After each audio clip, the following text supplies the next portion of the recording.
Olá, graça e paz da parte de Deus, nosso Pai, da parte de nosso Senhor Jesus Cristo, seja com você, esteja você, onde estiver e quando estiver. Se assistir o meu vídeo aqui e gostar, se inscreva, ative o sininho das notificações, comente, curta bastante, compartilhe, para que o bom perfume de Jesus se espalhe por todo mundo. Hoje eu quero ler aqui o texto que está em Mateus, do Evangelho de Mateus, capítulo 23, do versículo 2 ao versículo 13. E Jesus fala das relações dos seus talmidim, dos seus discípulos. E o texto diz assim, olha: os mestres da lei e os fariseus gostam de serem saudados nas praças e de serem chamados mestres. Mas vocês não devem ser chamados mestres. Um só é o mestre de vocês, e todos vocês são irmãos. A ninguém na terra se chame pai, porque vocês só têm um pai, aquele que está nos céus. Tampouco vocês devem ser chamados chefes, porquanto vocês têm um só chefe, o Cristo. O maior entre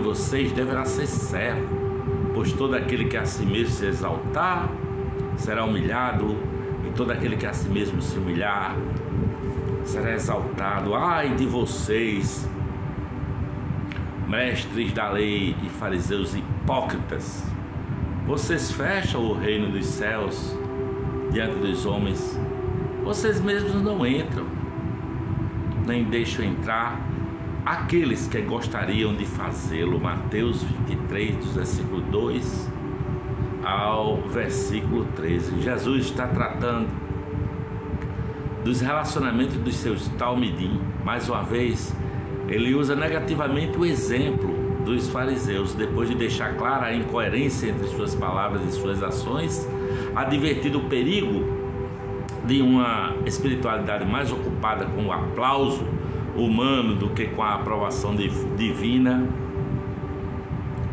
e criticar os exageros das exigências deles. Jesus agora os condena porque competem entre si pelos títulos de honra.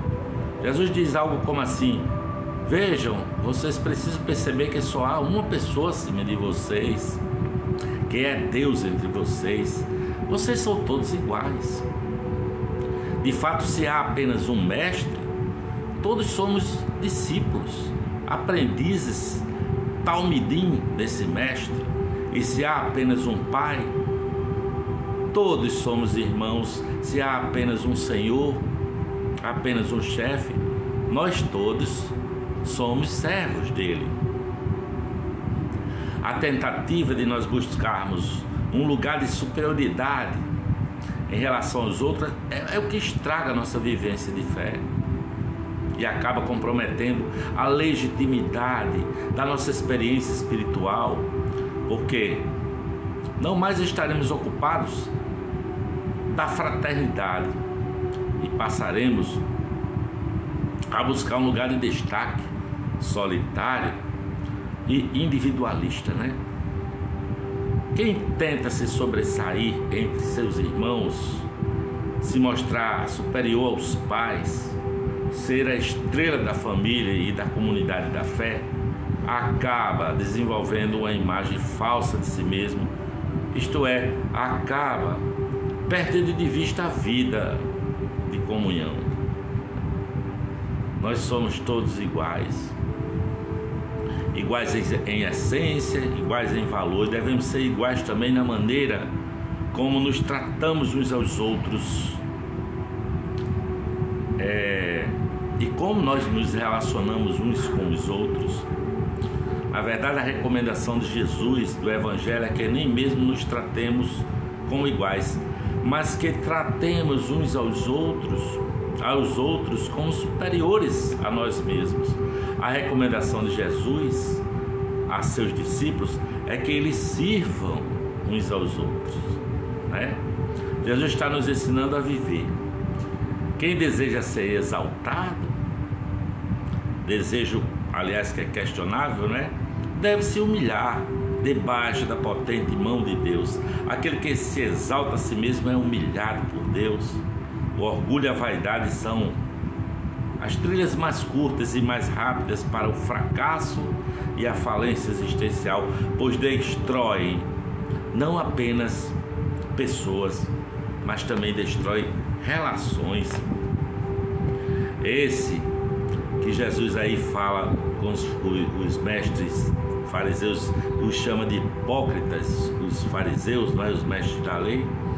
Ele diz que fecham o reino dos céus aos homens, que eles nem entram nem deixam aqueles que querem, que gostariam de entrar, e nem deixam entrar os que gostariam. Este é o primeiro de uma série de ais que Jesus dá, que Jesus diz. Havia certa tradição judaica em relação a isso, pois os profetas de Israel também tinham os seus ais. O profeta Isaías tem uma série de ais que inclui inclusive um ai de mim. Os ais de Jesus não são apenas palavras de condenação, mas expressões de lamento.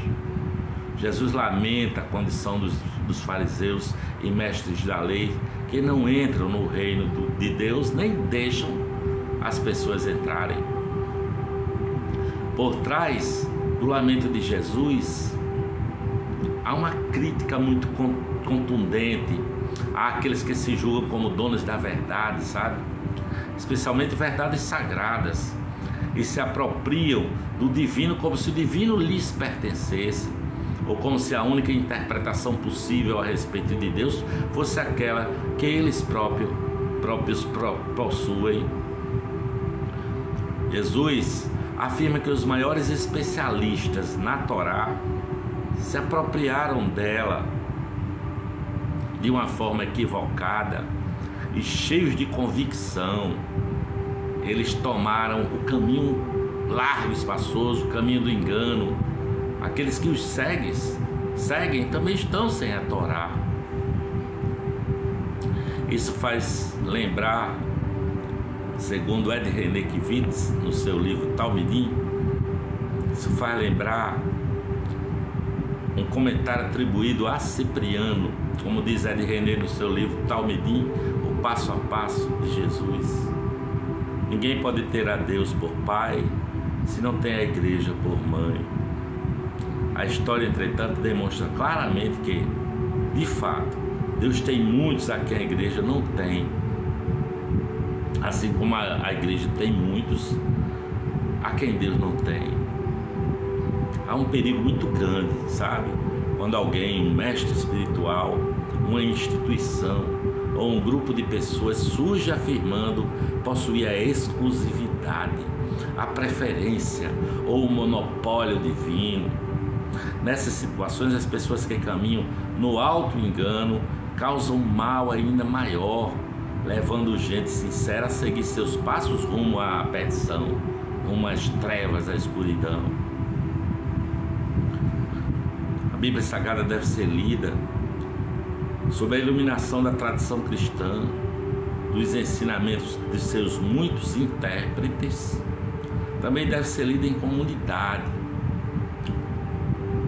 pois nenhuma profecia de particular interpretação, ensinou assim o apóstolo Pedro. Por isso que eu peço a Deus que me guarde do engano e também que me livre de ser uma pedra de tropeço enganando a muitos. Desejo entrar no reino de Deus e ser um instrumento para que outros participem e experimentem também o reino de Deus.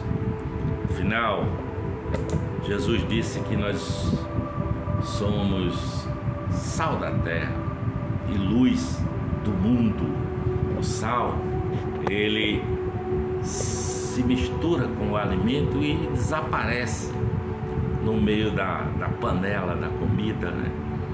Mas quando você experimenta aquela comida, você diz que bom que o sal está no ponto, né?